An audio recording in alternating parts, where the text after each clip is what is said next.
देशाच्या राजकारणात गटांगळ्या खाणाऱ्या ममतांच्या तृणमूलला सोनिया गांधींनी विलीनीकरणाची ऑफर दिली आहे। त्याचवेळी काँग्रेसमधून फुटलेल्या सर्व पक्षांनी काँग्रेसच्या झेंड्याखाली एकत्र यावं असा सल्ला ठाकरेंच्या शिवसेनेनं दिलाय। आणि त्यामुळे शरद पवारांचे राष्ट्रवादी काँग्रेसमध्ये विलीन होणार का याची जोरदार चर्चा सुरू झाली आहे। विशेष म्हणजे संजय राऊतांच्या सूचनेची नोंद घेऊ असं वक्तव्य करत सुप्रिया सुळे यांनी सावध प्रतिक्रिया दिली आहे। शरद पवारांनी पुढाकार घ्यावा असं म्हणत राऊतांनी आपल्या सूचनांचा प्रस्ताव कायम ठेवलाय।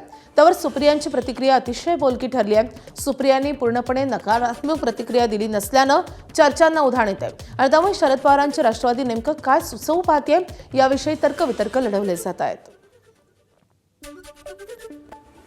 मजबूत व्हायला पाहिजे देशामध्ये।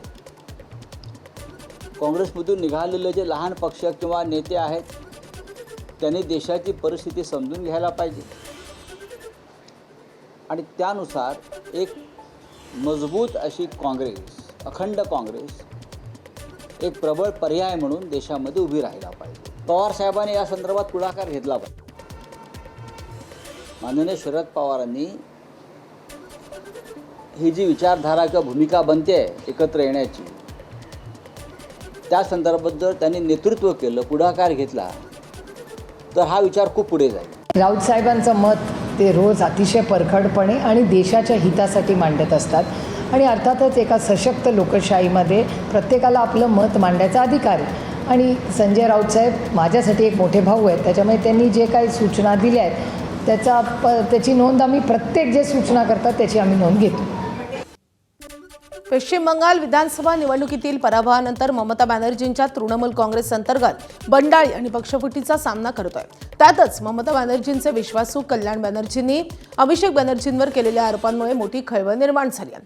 अभिषेक बॅनर्जींना बाजूला केलं नाही तर तृणमूल सोडू असा इशारा कल्याण बॅनर्जींनी दिला। दरम्यान सध्या तृणमूल काँग्रेसचे 15 पेक्षा जास्त खासदार बंडखोरीच्या तयारीत आहेत, तर गेल्या 4 दिवसात 3 राज्यसभा खासदारांनी ममता बॅनर्जींची साथ सोडली आहे। Will you be in the Trinamool Congress? I am with the Mamata Banerjee. But Mamata Di has to decide whether Mamata Di will keep Abhishek or keep Abhishek. If it again comes to you to... No, Mamata Di has to decide first.